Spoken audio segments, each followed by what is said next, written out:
So అది నేను ఇందాక అడిగిన ప్రశ్న, మరి మనల్ని ఇంత బాధ పెడుతున్నారు, క్షోభకు గురవుతున్నాం, పైసా పైసా కూడబెట్టుకుంటే తప్ప ఇల్లుని కట్టుకోలేము, అవును. It's a life time achievement ఒక మ్మ్. మిడిల్ క్లాస్ మనుషులకి కదా, మ్మ్. ఇంత బాధ పెట్టడం, అరే ఆ 10 రూపాయలు ఉంటే పిల్లల కోసం దేనికైనా ఉపయోగపడుతుంది అని అనుకుంటున్నాను. మ్మ్.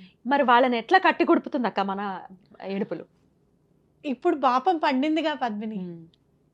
ఇప్పుడు అసలు యాక్చువల్గా పోలీసులు కూడా ఇన్వాల్వ్ అవ్వరు కదా, జనరల్గా వాళ్ళ విషయం అనేసరికి ఏదో ఒకటి చేయండి అని అంటారు.